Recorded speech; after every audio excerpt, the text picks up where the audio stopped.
대통령 순방의 성과를 부풀리는 언론 행태가 대국민 사기극 수준입니다. 오늘은 윤석열 세일즈 외교 덕분에 카타르에서 5조 원이 넘는 특수 선박 건조 사업권을 따냈다고 호들갑을 떨었습니다. 계약 주체는 HD 현대중공업과 카타르의 국영회사. 이들은 이미 9월 27일 본계약 직전 단계인 합의각서 MOA를 체결했습니다. 법적 구속력이 없는 MOU와 달리 MOA는 구속력이 있습니다. 언론들이 그때 이미 HD 현대중공업이 사실상 수주했다고 보도했던 내용입니다. 이걸 끌어다가 대통령 업적으로 포장한 대통령실, 대통령실이 써달라는 대로 윤비어 첨가를 써준 언론, 사기꾼들 속임수와 무엇이 다른지 모르겠습니다. 노종면의 뉴발 시작합니다.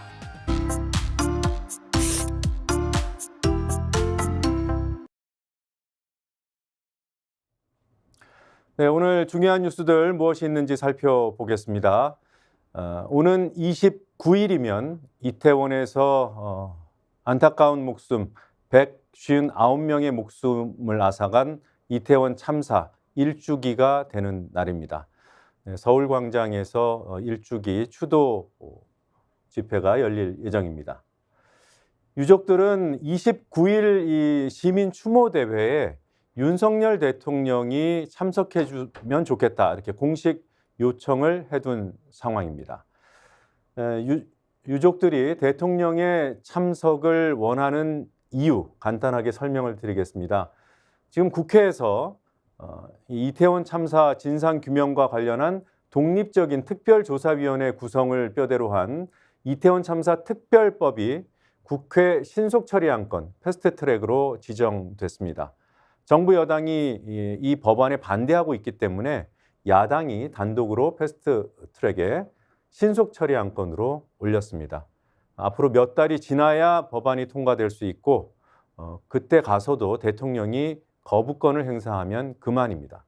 그래서 대통령이 이 법안에 진상규명에 협조해달라는 요청을 하고 있는 상황입니다.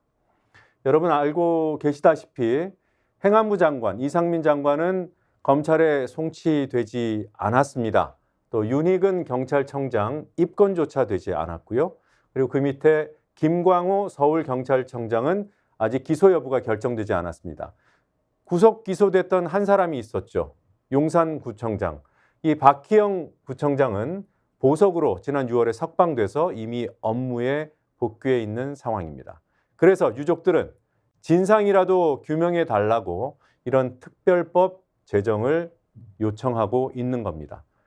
윤석열 대통령이 추모 대회에 참석해서 추모도 해주고 반성도 하고 진상 규명 약속도 해주길 바라는 것이 윤 대통령을 추모 대회에 참석해 달라고 하는 유족들의 이유입니다. 그런데 대통령실의 입장은 불참으로 결정된 것으로 보입니다.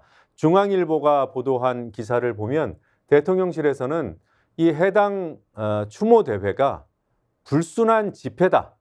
불순한 정치 집회다. 알고 보니 야당이 주최한 정치 집회라서 갈 수 없다. 이렇게 입장을 정했다고 합니다. 네, 이번 1주기 시민 추모 대회는 여러 단체들 그리고 야당들이 함께하는 추모 대회입니다. 이걸 야당이 공동 주최자로 참여하고 있다고 정치 집회로 규정합니다.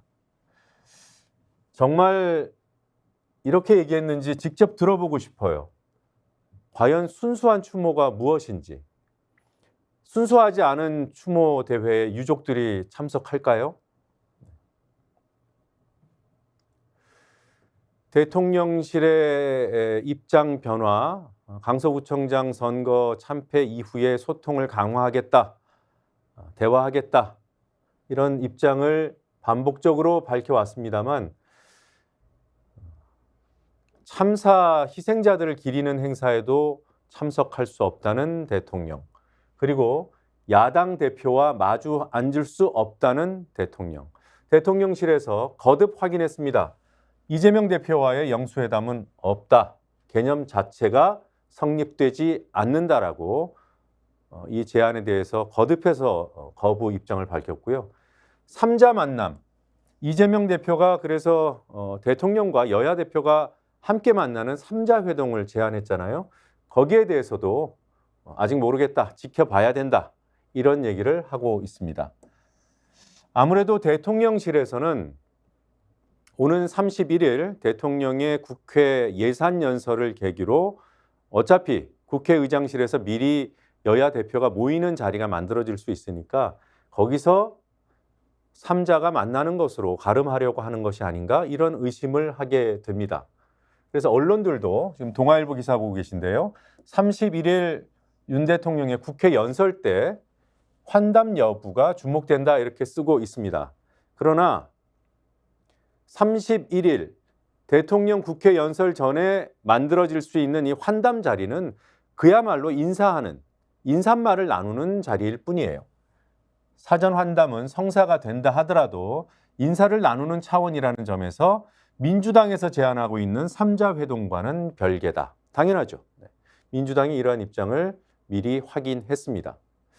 아무래도 대통령은 국회에 와서 국회의장실에서 의장도 있고 다른 배석자도 있고 여야 대표를 한꺼번에 만났다, 이렇게 속칭 퉁칠 수 있기 때문에 민주당에서 제안한 3자 회동은 성격이 다르다, 이렇게 얘기하고 있습니다. 3자가 만나든 둘이 만나든 주제는 전국 현안이어야 합니다. 민생이어야 합니다. 경제여야 합니다. 잠깐 국회의장실에서 셋이 만나든 열이 만나든 잠깐 만나서 인사를 나누는 것으로 무슨 대화를 했다고, 협치를 했다고 할 수 있겠습니까? 대통령실이 힘을 실어주고 싶은 곳은 다른 곳에 있습니다. 어제 이진복 대통령 정무수석이 여의도를 방문했습니다. 국민의힘 당사 방문해서 혁신위원장 맡기로 한 인요한 위원장을 예방하고 축하난을 전했습니다. 그리고 이런 얘기를 했습니다. 인요한 위원장은 대통령과 언제든지 연락할 수 있는 사이다. 그러니 혁신위가 두려움을 넘어서 새로운 것들을 만들어주길 기대한다. 대통령 눈치 보지 말라는 것처럼 얘기하지만 이미 잘 통하고 있으니까 좋은 결과가 나올 것이다, 이렇게 해석할 수도 있습니다. 여하튼 대통령실이 지금 그 역할과 그 권한에 대해서 의문이 벌써부터 제기되고 있는 국민의힘 혁신위원회 또 인요한 위원장에 대해서 직접 힘을 실어준 모양새가 됐습니다. 그런데 좀 이상한 것은 대통령실 정무수석이 이렇게 축하난을 들고 국회를 찾는 경우가 있어요. 주요 정당의 당대표 또는 원내대표가 바뀌는 경우, 당대표를 대신하는 비대위원장이 섰을 경우, 이럴 때는 축하난을 들고 가는데 혁신위원장 사례가 있었는지는 잘 모르겠습니다. 이준석 전 국민의힘 대표 혁신위원장도 맡아봤던 이준석 전 대표는 그런 일이 없었다고 얘기를 하네요. 들어보시겠습니다.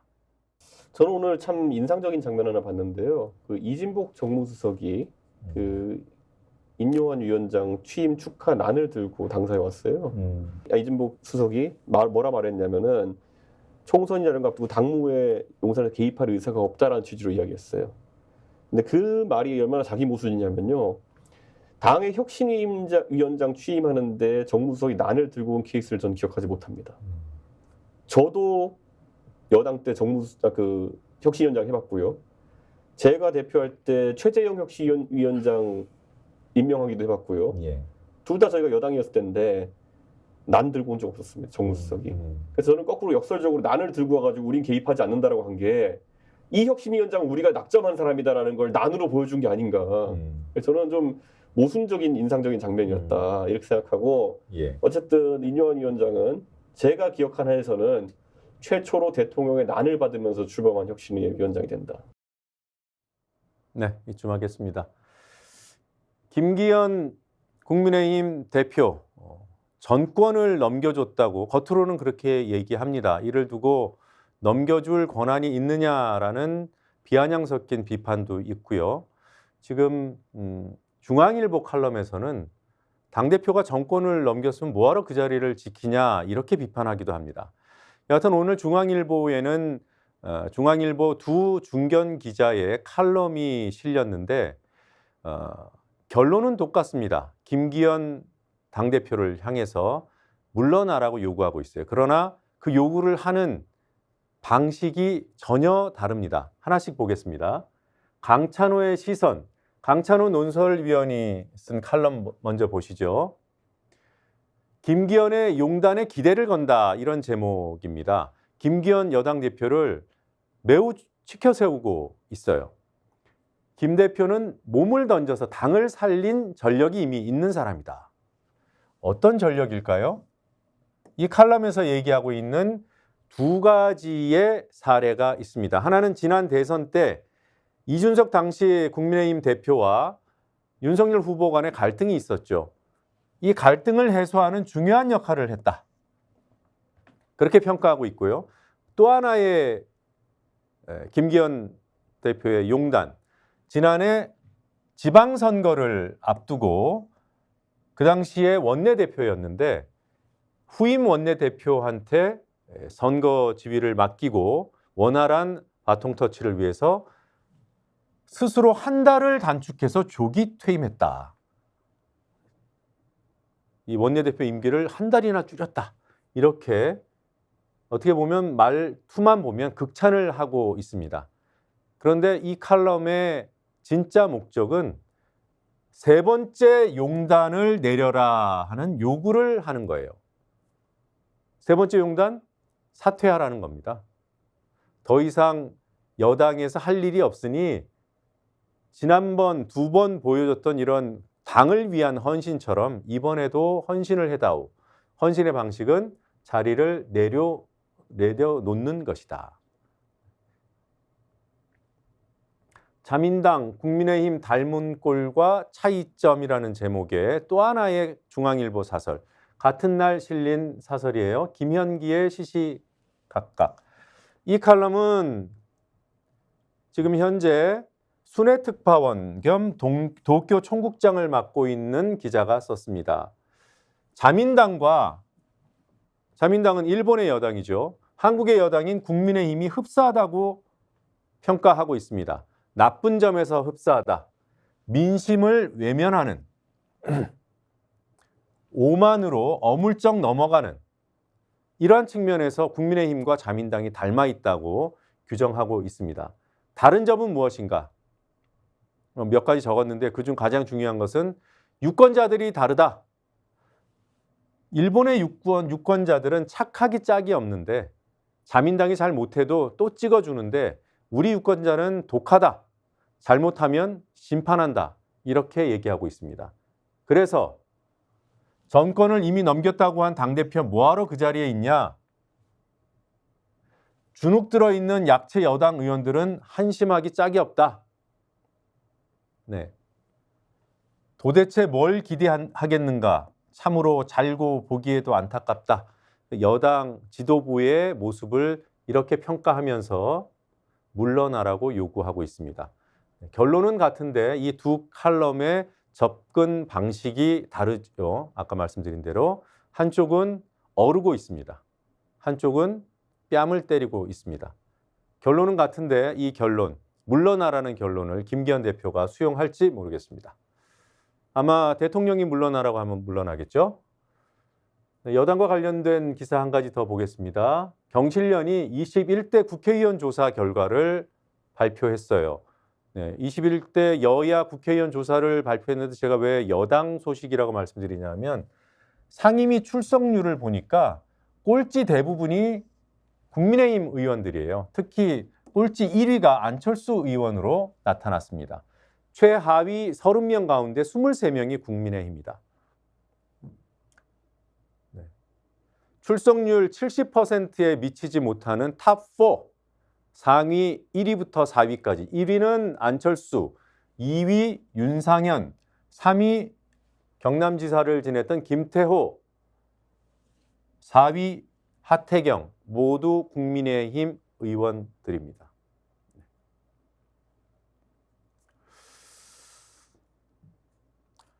8.15 특별 사면이 있었죠.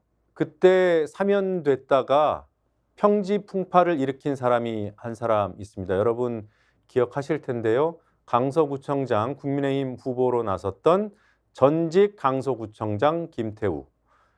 김태우 강서구청장 시절에 대법원의 유죄 확정 판결을 받고 강서구청장직에서 물러났죠.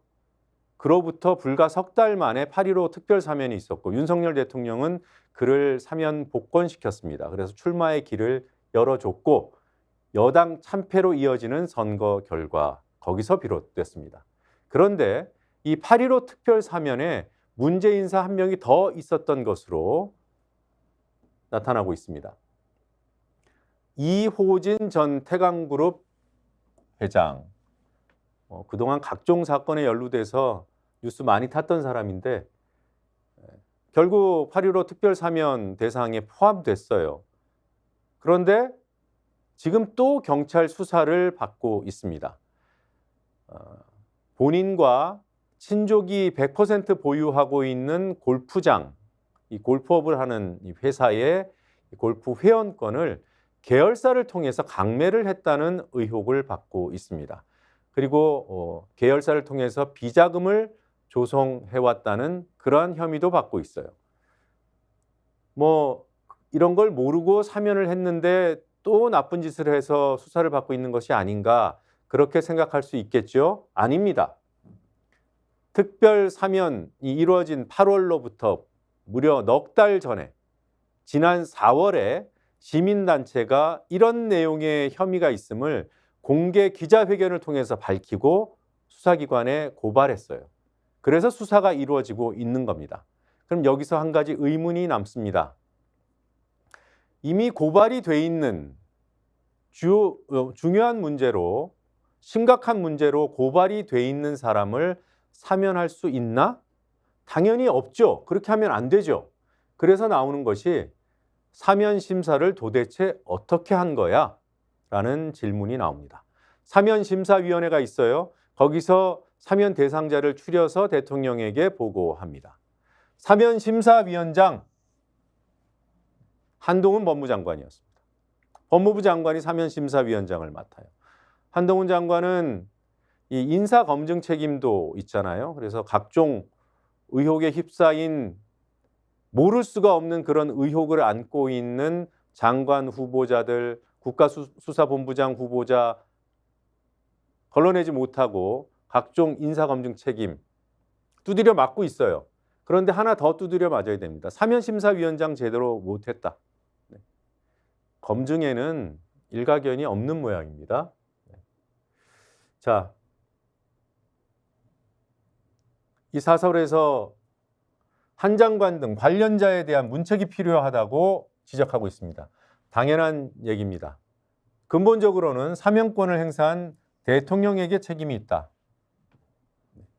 그러니 대통령은 경위를 밝히고 국민에 사과하라. 이런 요구를 하고 있습니다. 자, 한 가지만 더 말씀을 드리겠습니다. 사면심사위원장은 한동훈 장관, 사면심사위원들이 있겠죠. 그중에 법무부 차관이 있습니다. 이노공 차관. 이 이노공 차관의 남편이 이호진 회장의 태광그룹 임원입니다. 이게 국정감사에서 드러났어요. 네, 대통령이 당연히 입장 밝히지 않을 겁니다. 본인은 반성했다고 하지만 우린 들은 바가 없고요. 본인은 소통을 강조하고 있지만 야당과의 협치할 생각이 아직까지는 없어 보이고요. 무엇이 바뀌었다는 것인지 알 도리가 없습니다. 이 부분에서도 여러분들 괜한 기대는 안 하시는 게 좋겠다 이런 생각이 듭니다. 네. 지금 대한민국 윤석열 정권이 변하지 않았음을 보여주는 가장 상징적인 사건 중에 하나입니다. 오늘 또 전현직 기자들에 대한 압수수색이 진행됐습니다. 지금 벌써 몇 번째인지 모르겠어요. 한번 정리를 해보겠습니다. 무슨 일로 기자들을 압수수색했을까요? 그것도 주거지까지. 윤석열 대통령이 검사 시절에 담당했던 사건과 관련된 의혹을 제기한 기자들이 줄줄이 지금 압수수색 당하고 있습니다. 서울중앙지검 특수부 검사 10명이 모여서 지금 특별수사팀을 가동하고 있어요. 네. 대선 개입 여론조작 사건이라고 얘기합니다. 대선 직전 지난 3월 6일, 작년 3월 6일자 뉴스타파 보도에 문제가 있다 이 얘기는 여러 번 했었죠. 그거를 가지고 확장해서 뉴스타파, MBC, JTBC, 경향신문 또 다른 인터넷 매체들도 다 이런 조작 허위 보도에 연루됐을 것으로 검찰이 의심하고 있는 겁니다. 의심 수준이 아니라 이렇게 압수수색까지 하는 걸 보면 확신 수준인 것 같아요. 뭐에 씌였는지 모르겠지만 어떤 증거를 가지고 있는지 모르겠지만 거의 확신 수준인 것 같아요. 그렇지 않고서는 이렇게 줄줄이 압수수색을 한다? 이런 일이 있었나요? 네. 현직 의원 김병욱 민주당 의원의 보좌관 사무실과 자택도 이미 압수수색을 했고요. 인터넷 매체 기자 압수수색했고요. 뉴스타파 기자, JTBC 전 기자 압수수색했고요. 그리고 이번에 경향신문과 또 인터넷 매체인 뉴스버스의 전현직 기자 주거지를 압수수색했습니다. 도대체 윤석열 대통령과 관련된 어떤 의혹을 제기해서 이 기자들은 이런 순환을 당하고 있을까? 경향신문 전현직 기자들 압수수색 당했다고 말씀드렸는데 그 경향신문에서 보도했던 검찰이 문제 삼고 있는 기사 지금 보고 계십니다. 언제적 기사인지 한번 보십시오. 2021년 10월 21일 지금으로부터 2년 전 기사를 가지고 지금 털고 있는 겁니다. 이 기사가 문제가 있으면 언론중재위 가면 됩니다. 그거 하라고 언론중재법이 있는 거예요. 그리고 반론보도 청구하는 소송도 제기할 수 있습니다. 그래서 반론보도 청구권이라는 게 있는 거예요. 필요하면 민사소송도 제기할 수 있어요. 돈으로 물어내라고. 그 소송이나 그 언론중재 제도를 통해서 윤석열 쪽이 이기면 이 기사 내려야 됩니다. 정정보도하거나 또 돈으로 물어줘야 될지도 몰라요. 2년 동안 뭐 하다가 지금에 와서 검찰 동원해서 지금 압수수색을 하고 있습니까? 이럴 때 우리가 해야 될 일, 도대체 무슨 사건이었는지 정확하게 이해하는 겁니다. 몇 차례 유발 시간에 말씀드렸습니다. 오늘 간단하게 조금 더 요약해 보겠습니다. 윤석열 대검찰청 중앙수사부 2수사과장 2011년대의 직함입니다. 그때 2011년 대검 중수부는 윤석열 2과장을 중심으로 수사팀을 꾸려서 부산저축은행 부실대출 사건을 수사합니다.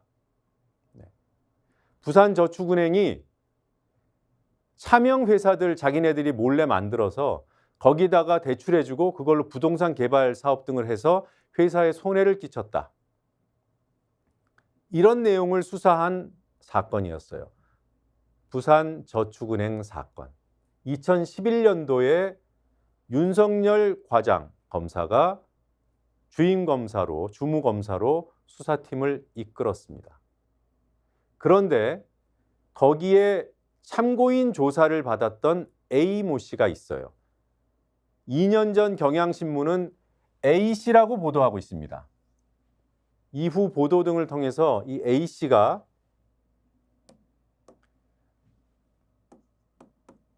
조우 형으로 이제 특정이 됐죠. 이 조우영 씨는 2011년도 기준으로 부산저축은행 당시 회장의 인척이고 그 당시 부산저축은행의 실세로 불렸던 김양 부회장의 최측근 중 한 명이었습니다. 그럼 조우영 씨는 무슨 역할을 했길래 2011년도 검찰 수사 대상에 올랐을까? 경향신문 2년 전 기사에서는 이렇게 얘기하고 있습니다. 대장동 사업에 부산저축은행이 1,100억 원이 넘는 돈을 대출해줘요. 사실로 확인된 내용입니다. 대장동 개발 사업에 1,100억 원대의 대출을 일으킵니다. 그걸 알선해 준 사람이 조우형이에요. 이 사람이 아까 회장의 인척이고 실세인 부회장의 측근이라 그랬잖아요. 조우형이 브로커 역할을 해서 대장동 사업에 1,100억 원을 대출 일으켜주고 커미션 10억 원을 챙깁니다. 그거를 확인하고 이 기사를 쓴 거예요. 이렇게 대장동 사업에 문제 있는 불법 대출을 일으켜줬는데 왜 조우영을 이때 잡아 쳐넣지 못했냐라고 묻고 있는 거예요. 그래서 검찰에 봐주기 의혹이 나온다 이렇게 보도했던 겁니다. 검찰이 지금 이 기사가 문제라는 거 아니에요? 그럼 이거 다 거짓말일까요? 아닙니다. 조우영 실존하는 인물이고요. 대출 브로커 역할을 했고 10억 원 챙긴 거 맞습니다. 그리고 이 기사가 나올 때는 확인되지 않았지만 이후에 확인된 내용, 조우영은 이때 이미 대장동에 대출을 알선만 해준 게 아니라 대장동 사업의 대표를 맡고 있었어요. 그러다가 검찰 수사 받는다고 대표를 남욱에게 넘깁니다. 뉴스타파의 최근 보도로 확인된 내용이에요. 하나 더 있습니다. 조우영 씨는 그 당시에 부산저축은행이 윤석열의 수사를 받을 때 이 윤석열 수사팀이 가장 문제가 있는 이 부산저축은행의 혐의라고 봤던 차명회사, 부산저축은행이 실제로는 주인인데 다른 사람이 주인인 것처럼 바지 사장을 세우고 대출을 해줬던 바로 그 차명회사, 조우영이 그 차명회사 중에 하나의 바지 사장이었습니다. 그것도 최근에 뉴스타파 취재로 확인된 내용입니다.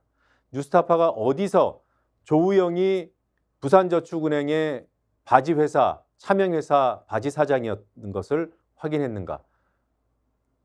윤석열 검사팀이 만든 대검 수사 자료에서 확인한 겁니다. 거기에 70몇 개의 차명회사 목록이 있는데 그중 하나가 조우영이 바지 사장이었던 회사 이름이 떡하니 들어가 있었던 거예요. 옆에 있는 이 기사도 같은 날, 2년 전 같은 날 보도된 건데, 자, 수사 책임자였던 윤석열에게도 보고됐을 가능성이 있다. 네. 이 당시에 수사팀이 조우영, 제가 설명드린 이 조우영의 대장동 연관성, 차명회사 연관성을 어느 정도 알았는지 모르겠지만 최소한 대검찰청 수사 대상에 조우영이 바지 사장으로 있던 차명회사가 들어있었던 것은 사실로 확인됐다는 게 뉴스타파의 보도입니다. 자, 이 기사는 무엇을 얘기하는가? 비록 거기까지 경향신문은 알지 못했지만 다른 여러 당시 관계자들 증언, 인터뷰죠. 인터뷰 이런 것들을 확인해서 윤석열에게도 보고됐을 가능성이 있지 않냐라고 의혹을 제기합니다. 그리고 박영수가 이 브로커 조우영의 변호를 맡았다는 사실을 보도합니다. 박영수가 누군가? 박영수와 윤석열은 특수통검사 선후배 사이다. 그리고 국정농단 특검에서 나중에 특검과 수사팀장을 맡을 정도로 이 사건 때는 그냥 선후배 사이였던 거죠. 자, 그리고 또 하나. 우리는 김만배 녹취록을 통해서 박영수가 이 조우영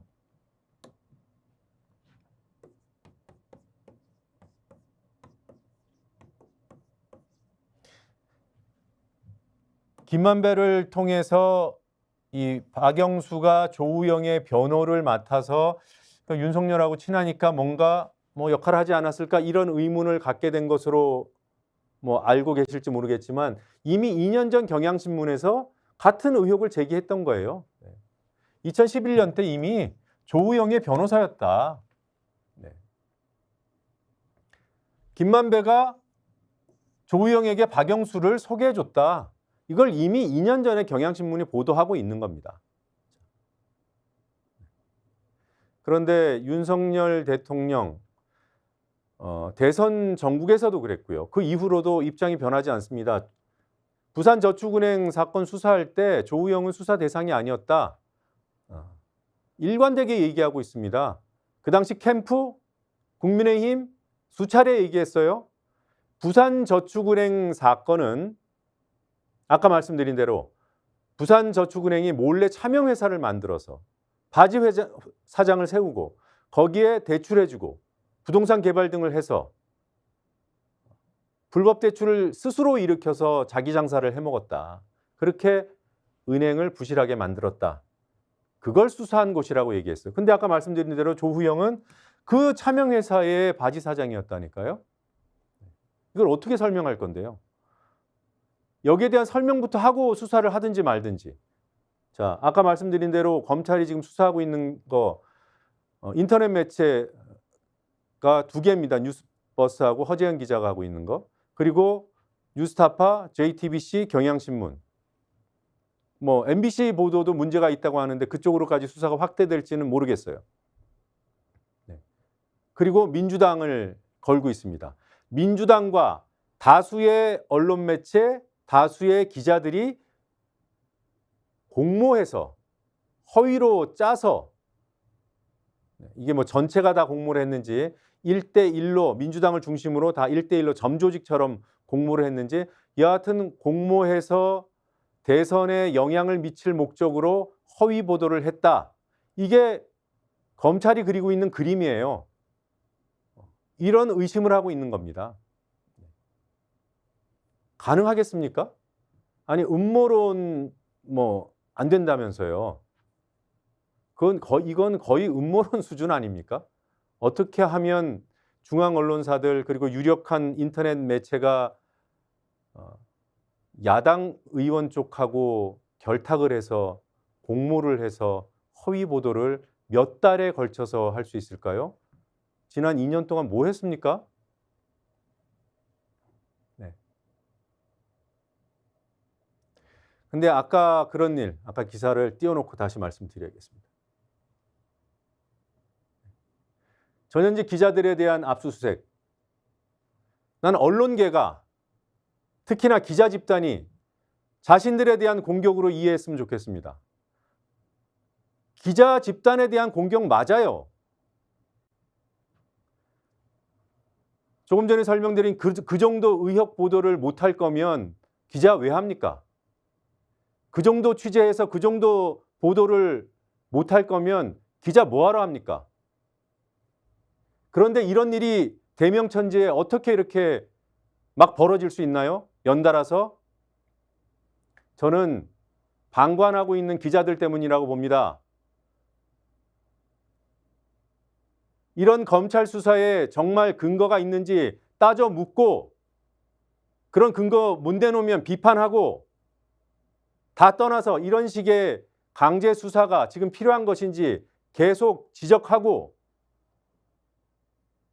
그건 좌우 아니잖아요. 그냥 언론의 상식이잖아요. 침묵? 제가 볼 때는 뭐 단순한 침묵 이런 거 아닙니다. 동조입니다. 동조.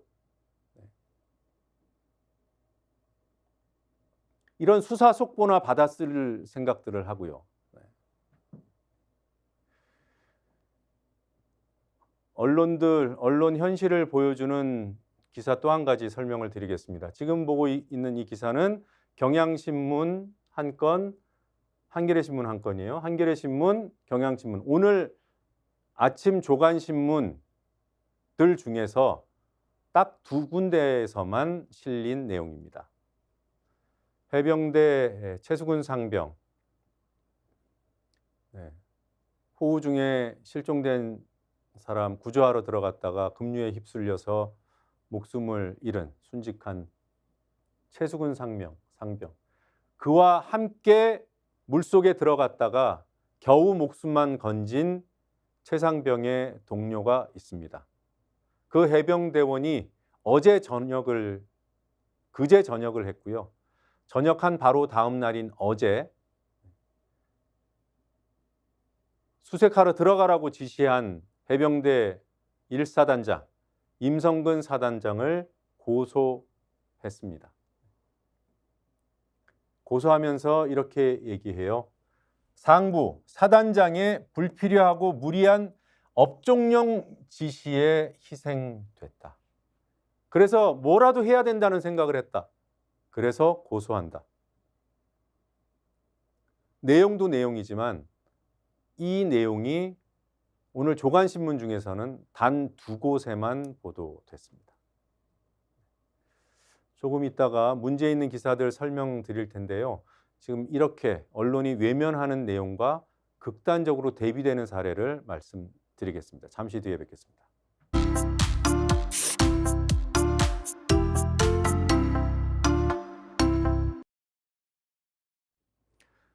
네, 문제 있는 기사들 첨삭 지도 해보겠습니다. 조금 전에 예고해드렸던 그 기사는 아직 아니고요. 서울신문 기사 하나 소개해드립니다. 네. 어제 홍범도 장군 80주기 추모식이 국립현충원에서 열렸어요. 돌아가신 지 80년이 됐습니다. 국립대전현충원에서 추모식이 열렸는데 이 내용을 보도하고 있는 서울신문. 박민식 국가보훈부 장관이 이런 얘기를 했다. 전형적인 관료 동정 기사로 썼습니다. 무슨 말을 했고, 자, 시작. 열렸다. 박민식 장관이 참석했다. 참석해서 이런 평가를 했다. 이런 내용을 얘기했다. 제목도 얘기한 거. 홍범도 장군에 대한 예후 변함없다. 티끌만큼도 변하지 않았다. 잘 예우해 왔다. 이런 얘기를 왜 강조하겠습니까? 홍범도 장군의 역사를 지우려는 시도들 때문에 지금 국가보훈부가 비판 많이 받고 있잖아요. 국방부가 비판받잖아요. 윤석열 정권이 비판받잖아요. 그걸 알고 윤석열 정부 장관인 박민식 장관이 이런 입장을 밝혔다. 이렇게 쓰고 있는 겁니다. 이 기사는 반쪽도 아니고 반의 반쪽도 아니에요. 같은 행사를 보도하고 있는 같은 80주기 이 추도식을 보도하고 있는 다른 기사를 한번 보십시오. 우원식 기념사업회 이사장입니다. 민주당 의원. 보훈부 장관의 역사 쿠데타. 보훈부 장관이 역사 쿠데타, 홍범도 장군 지우기 등의 역사 쿠데타에 동조하고 있다. 실제로 박민식 장관의 국가보훈부는 친일파인 백선엽, 현충원 안장 기록에서 친일 기록을 삭제해버렸잖아요. 독립운동 역사를 지우고 친일파를 복권시키는 이런 역사 쿠데타에 동조하고 있다는 얘기를 박민식 장관 면전에서 했습니다. 구체적으로 어떤 얘기를 했는지 좀 보죠. 홍범도 기념사업회 이사장인 우원식 의원은 흉상 철거 논란에 대해 홍 장군 흉상을 육사에서 이전한다는 이 논란에 대해 보훈부 수장인 장관께서 동조하는 것 같아 안타깝다 이렇게 꼬집으면서 최근에 박 장관이 국정감사에서 한 얘기를 비판합니다. 안중근 의사 동상을 일본 대사관 앞에 설치하면 맞는 거냐? 그러면 되겠냐? 이런 얘기를 했대요.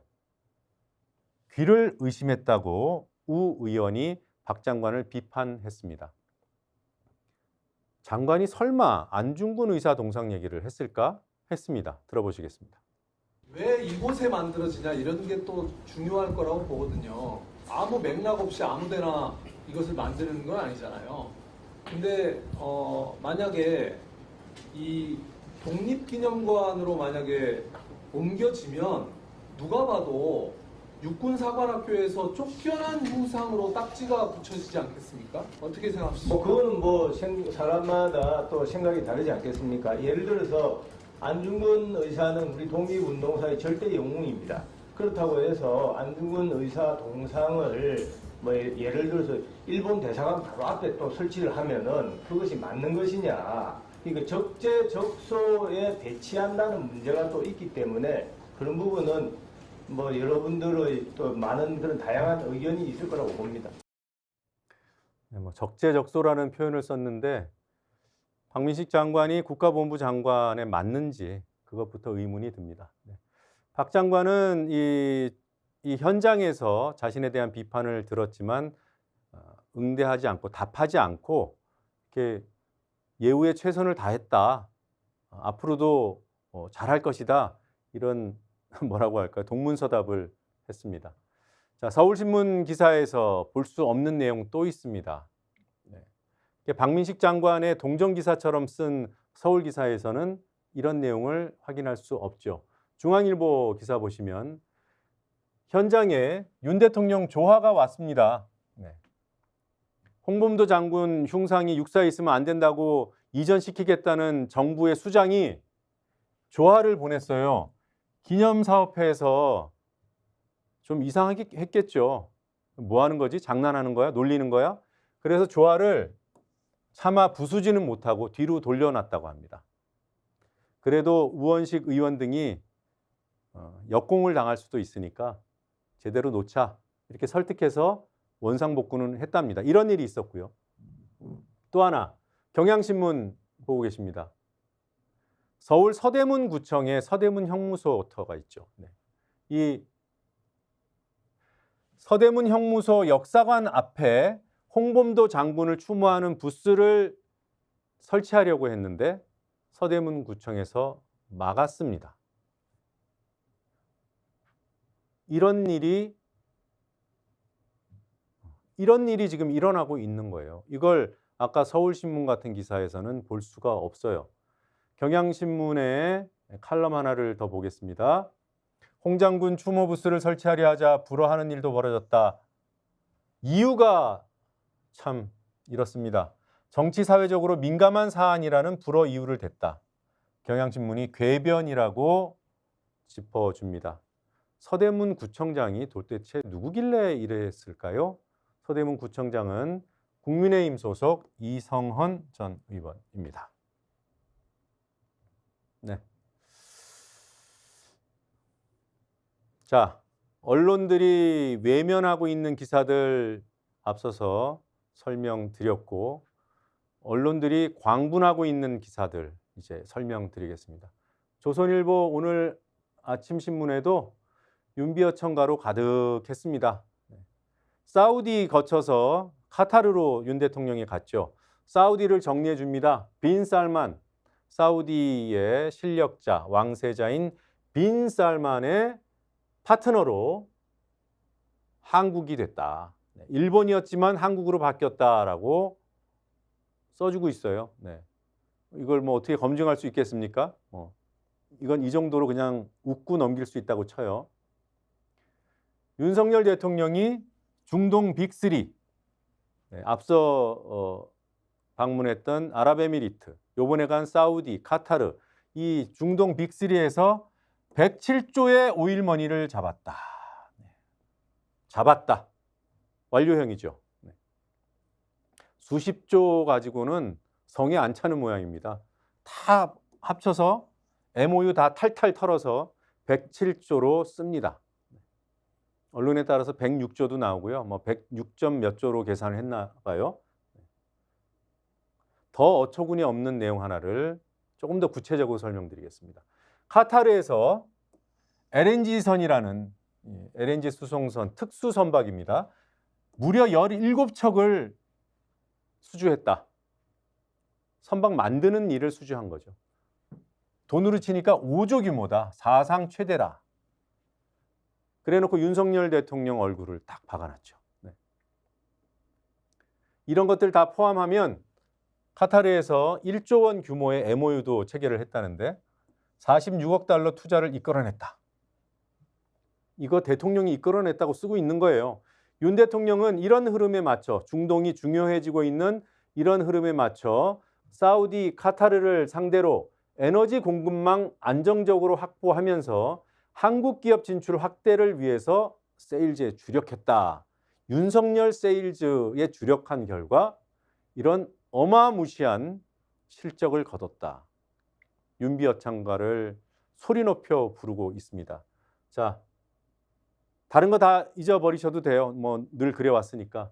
카타르에서 17척의 LNG선 수주한 거 5조짜리 이거 도대체 뭔가 설명드리겠습니다. 도대체 이게 뭔가? 일단 이 기사 조선일보 기사예요. 조금 전에 보신 거 조선일보 기사고요. 이거 조선일보 기사입니다. 언제? 3주 전 기사예요. 10월 3일. 3주 넘었네요. 네. 10월 3일에 9월 27일의 얘기를 쓰고 있습니다. 9월 27일에 일어난 일을 쓰고 있어요. HD현대중공업이 카타르에서 LNG 운반선 17척? 똑같네요. 5조 원 규모? 똑같네요. 수주할 듯. 네, 같은 내용입니다. 한 달 전에 이미 1억 하기로 사실상 계약했다는 내용이에요. 카타르 에너지, 카타르의 국영기업입니다. HD 현대중공업에 LNG 운반선 17척 건조 사업을 맡기기로 했다는 겁니다. 지난달 27일, 언제요? 9월 27일. 오늘은 며칠이요? 10월 26일. 지난달 27일 HD 현대중공업과 카타르 에너지가 이런 합의각서를 체결했다.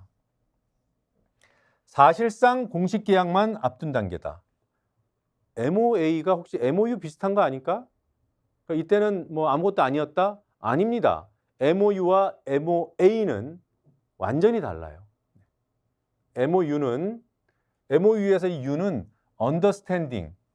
그냥 이 정도로 서로 이해하자. 그래서 양해각서라고 부르는 거고요. 구속력이 없어요. 물론 아주 예외적으로 MOU를 쓰면서도 거기에 구속력을 담보하는 문구를 쓸 수는 있겠지만 정부가 개입해서 이런 정상회담을 통해서 나오는 MOU들은 법적인 구속력이 없어요. 왜? 담보할 수 없이 지금 성과만 부풀려야 되니까. 그런데 한 달 전에 HD 현대중공업하고 카타르 국유회사가 체결했다는 MOA는 뭐냐? 메모랜덤 오브 어그리먼트입니다. 어그리먼트. 계약, 약속, 합의각서고 법적 구속력을 갖게 된다. 계약의 바로 전 단계. 계약을 하는데 여러 구체적인 조건들을 이때 다 합의해 놓는 거예요. 이제 서명만 남은 거예요. 이거 안 지키면 책임을 지게 되는. 여하튼 이게 9월 27일에 두 회사 대표들이 지금 서명하는 사진이에요. 그걸 조선일보를 비롯해서 여러 언론들이 이걸 보도했어요. 한 달 전 상황을 이미 10월 3일에 보도를 했다는 말씀을 드리는 겁니다. 그래놓고 이 기사를 또 쓴 거예요. 윤 대통령의 성과로.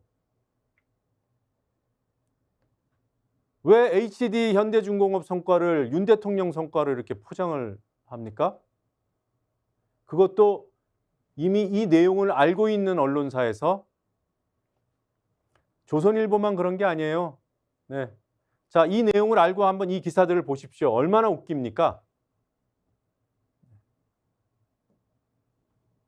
개국 프로그램이 자리를 잡을 수 없는 이유예요, 이게. 중동 빅3의 106조 시장 만들어 다 이런 식으로 만들어서 숫자만 부풀린 거 아닙니까? 윤석열 대통령의 카타르 세일즈 역대급 계약을 체결했다. 이 LNG 운반선 5조 원짜리. 네. 이게 대통령이 한 거라고요? 조선 빅3 카타르 잭팟. 네. 윤 대통령의 세일즈 외교 성과랍니다. 네. 윤 대통령의 성과래요. 네.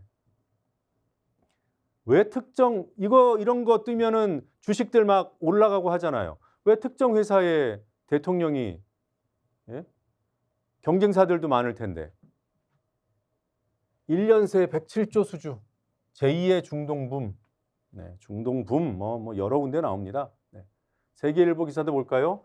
세계일보 기사에는 뭐 그냥 좀 다른 데에 비해서는 좀 드라이한가 했더니 내용에 윤석열 대통령은 4박 6일에 사우디아라비아 카타르 순방을 통해 중동과의 기존 에너지 건설 협력뿐 아니라 총 202억 달러, 27조 원이 넘는 규모의 경제적 성과를 올렸다. 대통령이 올렸대요. 네. 녹색 사막을 함께 만들든지 뭐 그거는 중요하지 않습니다. 취임 후에 중동에서 107조를 유치했다.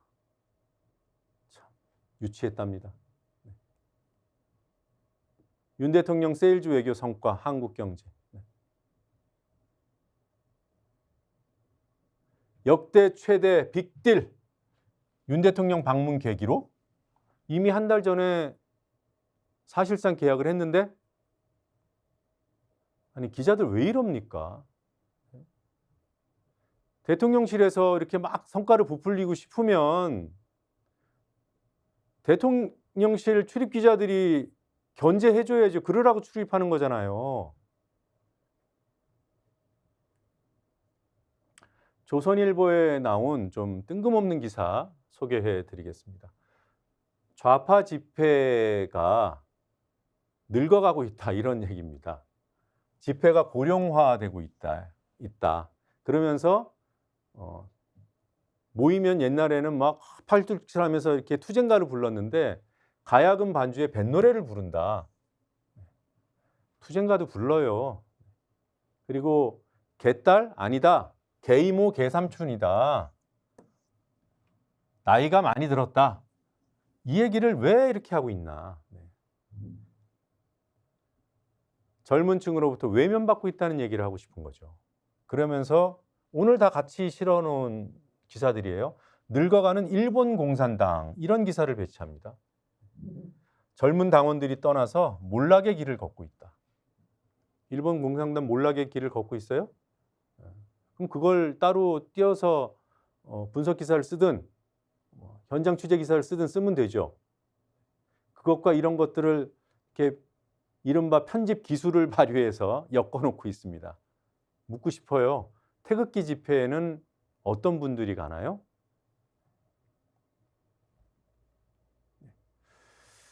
언론이 윤석열 정부와 관련된 특히나 윤석열 검찰하고 맞닿아 있는 사람들, 권력자들 이렇게 띄워주는 속성들이 있나 봐요.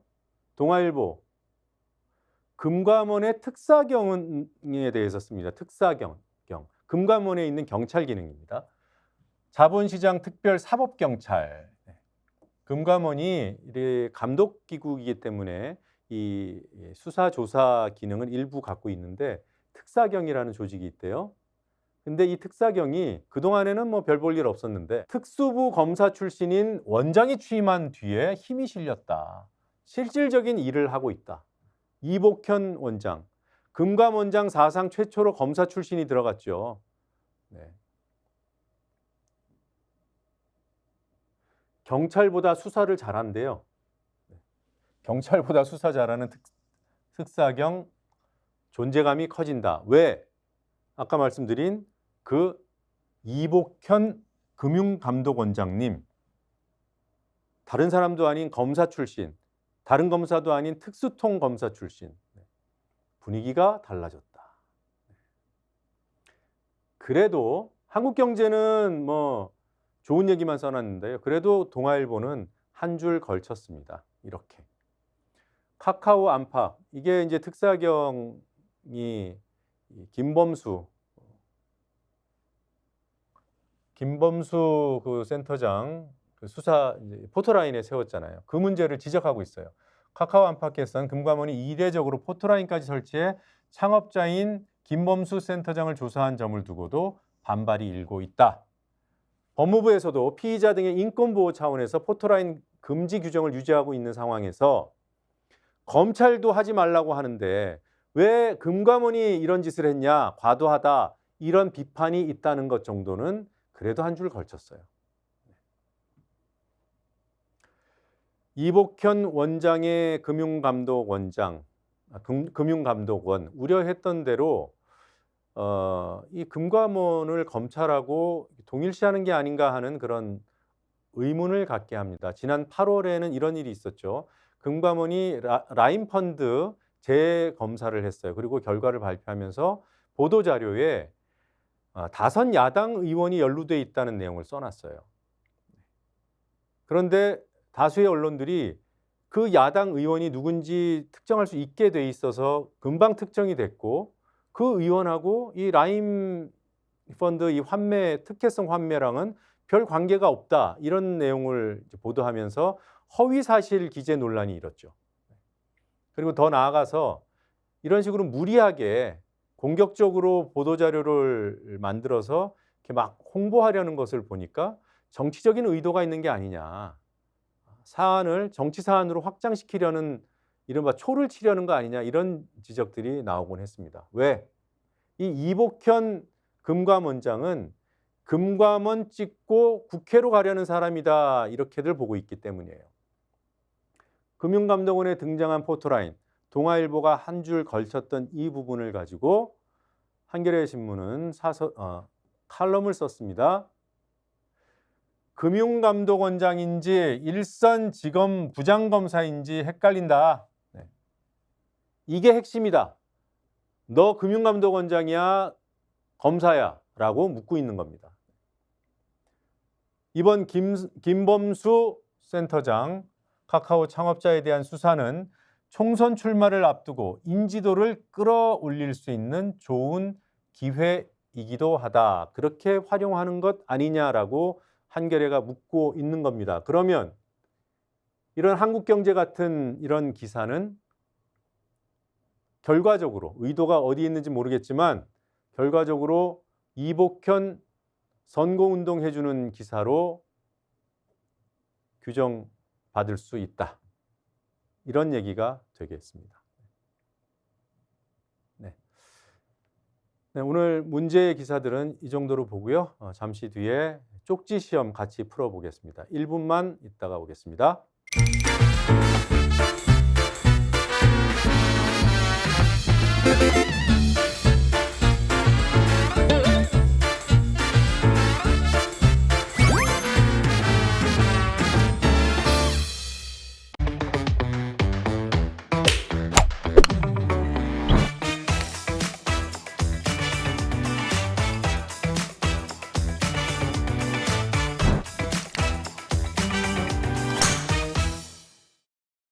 국민 여론이 존재하는 것도 현실인데 인과관계가 없는 상태에서 자꾸 단편적인 게 나오는 거예요. 절대 있어서는 안 된다. 그러니까 안 할 것 같으면 꼭 해요.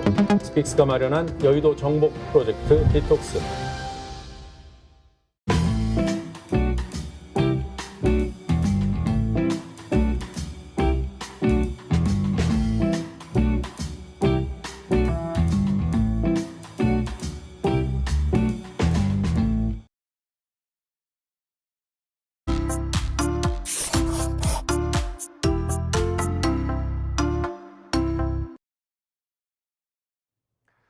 네, 조금 전에 보신 광고에 광화문 살롱 나왔죠? 네, 광화문 살롱에서 만드는 맛있는 수제 쿠키를 정답자, 가장 먼저 정답 올리신 정답자께 선물로 발송해 드립니다. 문제 6개 풀어보겠습니다. 1번, 윤석열 대통령은 오는 29일 이태원 참사 1주기 추모식에 참석하지 않기로 했다는 언론 보도가 나오고 있어요. 언론에 보도된 대통령실의 대통령 불참 이유는 무엇일까? 중동 순방 다녀오셔서 너무 무리하다? 민주당의 공동주최이기 때문에 정치 집회로 보인다? 추모식에서 이재명 대표와 만나기 싫다? 추모식에 참석했다가 탁한 기운이 묻어올지 모를까? 두려워서. 2번, 대통령실 정무수석이 정당 혁신위원장을 예방해 축하난을 전달하는 매우 이례적인 일이 실제로 일어났습니다. 이뇨한 국민의힘 혁신위원장이 그 축하난을 받은 주인공이에요. 이진복 정무수석이 이렇게 얘기했습니다. 이뇨한 위원장은 언제든지 누구와 연락할 수 있다. 이런 말로 힘을 실어줬습니다. 인 위원장은 마음만 먹으면 누구랑 연락할 수 있을까요? 대통령, 대통령의 부인, 대통령의 비서실장. 3번, 경실련이 21대 국회의원들의 상임위 출석률 현황을 발표했습니다. 최하위 30명 가운데 23명이 국민의힘으로 드러났고요. 자, 이 가운데 최하위 1, 2위는 누구였을까요? 제일 상임위에 출석하지 않았던 사람, 두 번째로 출석하지 않았던 사람. 장제원, 안철수, 하태경, 안철수, 윤석열. 안철수 의원은 다 들어가네요. 네. 이렇게 1, 2, 3번 문제 풀어주시고요. 4번. 지난 8.15 특별사면 대상자에 포함됐던 이호진 전 태광그룹 회장이 다시 비리 혐의로 경찰 수사를 받고 있습니다. 네. 그런데 이 혐의는 특사가 이루어지기 넉 달 전인 지난 4월에 시민단체가 공개 기자회견을 통해서 공표하고 또 수사기관에 고발했던 내용입니다. 그러니까 특별사면 심사가 제대로 안 이루어졌다, 이런 판단이 가능하죠. 사면심사위가 있었는데 누가 위원장이었을까? 대통령, 국무총리, 법무부 장관 한 명을 골라주십시오.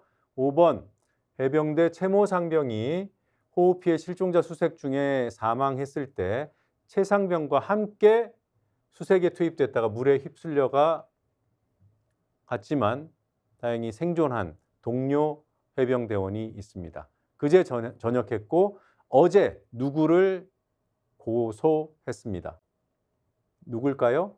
해병대 1사단장. 네. 실종자 수색을 무리하게 지시한 장본인이기도 하고 아직까지 그 자리를 지키고 있는 사람이기도 합니다. 뒷배가 장관인지 대통령인지 아니면 또 다른 실력자인지 이런 의문들이 나오고 있는 사람입니다. 임성근, 신원식, 박정환. 네. 한 사람은 사단장, 한 사람은 국방부 장관, 한 사람은 육군 참모총장의 이름입니다. HD 현대중공업이 카타르로부터 5조 원 규모의 LNG선이라는 특수선박 건조 프로젝트 사업을 수주했습니다. 이미 한 달 전에 계약 직전 단계인 합의각서를 체결했던 것인데 본계약 서명만 이번 윤석열 대통령 카타르 방문 기간에 맞춰서 서명이 이루어졌습니다. 자, 사실상 한 달 전에 이루어진 계약, 이걸 대다수 언론들이 윤석열 세일즈 외교의 성공 사례로 포장했습니다. 한 달 전에 이루어진 이 HD 현대중공업과 카타르의 국영회사 간에 이루어진 이 계약 종류는 무엇이었을까요? 이 네모를 채워주셔야 됩니다. MOU, MOA, MBC. 무엇이 정답일까요? 다 풀었으면 정답만 댓글창에 남겨주시기 바랍니다. 네, 다른 답변들이 올라와 있습니다. 213311, 213332, 233311. 네, 뭐가 3번이 어렵다고 하셨어요. 네, 그렇죠. 좀 구체적인 내용을 3번 문제로 드렸습니다. 네. 상임위 출석률 꼴찌 국회의원, 그리고 꼴찌 바로 다음 국회의원. 자, 정답을 제가 문제 보면서 다시 설명을 드리겠습니다. 1번. 네. 민주당 탓을 하고 있죠? 네. 네. 많은 분들이 4번을 선택하지 않을까 이럴 생각을 해봤는데 비슷한 얘기를 천공이 했잖아요. 장례식에 가면 탁한 기분이 묻어난다고. 자, 2번 문제 정답 보겠습니다. 네. 누구와 수시로 언제든지 연락할 수 있을까요? 대통령. 그다음에 상임위 출석 꼴찌 안철수, 2등 윤상현, 2132 맞고요. 4번 네, 심사위원장, 사면심사위원장 한동훈, 2133, 그리고 해병대 1사단장 임성근, 213311. 자, HD 현대중공업은 MOA, 이 A는 어그리먼트. 네. 합의각서. 그러면 213312가 정답입니다. 보겠습니다. 213312. 탄님. 마지막 문제도 많은 분들이 틀리셨어요. KS 황님은 선물 한번 타셨던 분인데 오늘은 못 맞추셨네요. 네. MOU 뉴스에 많이 나왔죠. HD 현대중공업이 체결한 MOA는 MOU, 그러니까 구속력이 없는 MOU랑은 완전히 달라요. 구속력이 있는 계약, 사실상의 계약입니다. 그래서 이미 한 달 전에 계약 체결한 걸 지금 윤석열 정부가 마치 윤 대통령의 성과인 것처럼 이렇게 포장하고 있는 겁니다. 그 얘기를 여러분들하고 한 번 더 확인하고 싶어서 문제로 출제했습니다. 네, YTN 앞에서 종이 비행기 날렸던 걸 아시는 분이면 2008년 얘기인데요. 푸소 사랑님, 네, 맞습니다. 2008년도에 여러분들과 함께 YTN을 지키기 위해서 종이 비행기 접어서 날려드렸습니다. 지금 YTN이 지금 사형화되는 일반 기업, 그것도 검사한테 뇌물을 준 전력이 있는 그런 기업에 매각될지도 모른다. 이미 최종 후보자로는 낙찰이 됐다는 소식 전해드렸고요. 이제 방통위에 이 대주주 적격성 심사만 남겨두고 있는데 이동관 방통위가 과연 문제 있는 기업이니까 탈락시킬지 아니면 승인을 해줄지 지켜봐야 됩니다. 참고로 2018년도 복권 사업은 같은 이유로 유진기업을 탈락시켰다 그랬습니다. 그러니까 복권 사업도 하기 어려운 부도덕한 기업인데 24시간 뉴스 채널, 그것도 공공 소유였던 이 보도 채널, 여러분들의 보도 채널을 그런 기업에 맡겨도 될까요? 네. YTN 앵커 때 기억, 네. 그때의 생각을 저도 늘 되살려 가면서 방송 준비하고 있다는 말씀 드립니다. 오늘 쪽지 시험은 여기서 마무리하겠습니다.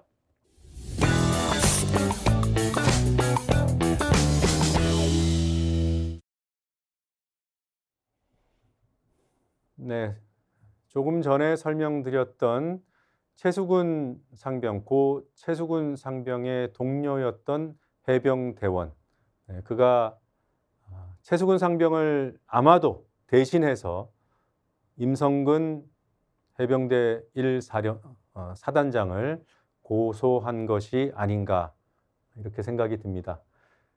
그 최 상병의 동료 해병이었던 그분이 임성근 사단장을 고소하면서 내놓은 입장문을 오늘 SNS 통신문에 올려서 여러분들과 함께 공유합니다. 좀 긴 내용이지만 하나하나 살펴보겠습니다. 네, 이 해병대원은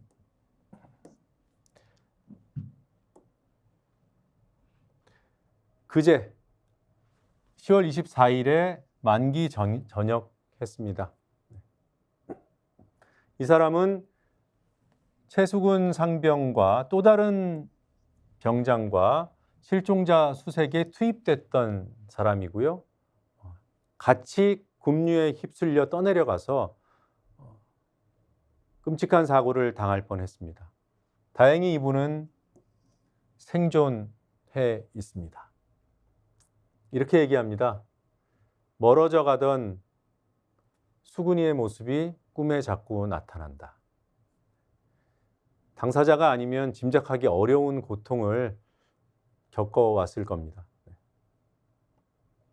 임성근 사단장은 사고 이후에 한 번도 이런 트라우마를 겪고 있는 사람들을 찾아오지 않았다고 얘기합니다. 물속에서 실종자를 찾을 수 없는 상황이라는 것은 다들 알고 있었다.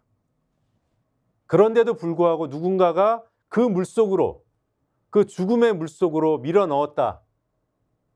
위에서 시키니까 어쩔 수 없이 들어갔습니다.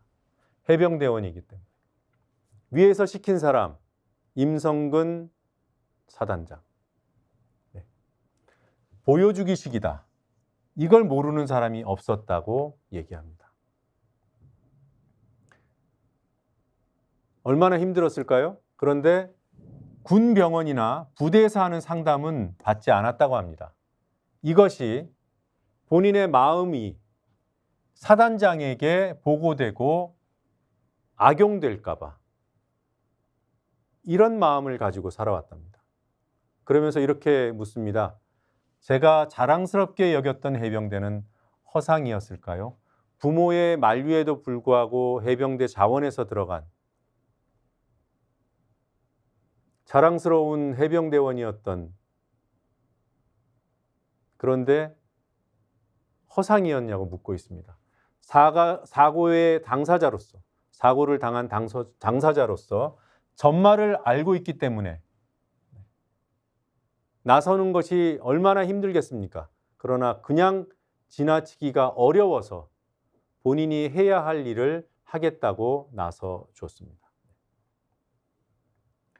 해병대 1사단장을 업무상 과실치상죄로 공수처에 고소합니다. 최수근 상병을 죽음으로 몰아갔기 때문에 치사죄도 포함되는 거죠, 사실상. 저희는 국민의 생명과 재산을 지키기 위해 정당한 지시를 받고 작전을 하다가 사망한 것이 아니다. 사단장과 같은 사람들이 자기 업적을 쌓기 위해 불필요하고 무리한 지시를 했다. 업적을 위해서 불필요하고 무리한 지시를 했다고 지적합니다. 최수근 상병 앞에서 우리나라가 당당한 나라일 수 있기를, 해병대가 떳떳한 조직이기를 바란다는 말로 맺고 있습니다. 고 최수근 상병의 명복을 다시 한번 빌고요. 또 고통받고 있는 유족들 그리고 동료 대원들 마음의 상처가 하루라도 빨리 치유되기를 바랍니다. 그러기 위해서라도 정확한 진상규명, 정확한 책임자 처벌 꼭 필요하다는 말씀을 드립니다. 네, 오늘 뉴발 여기서 마무리하겠습니다. 고맙습니다.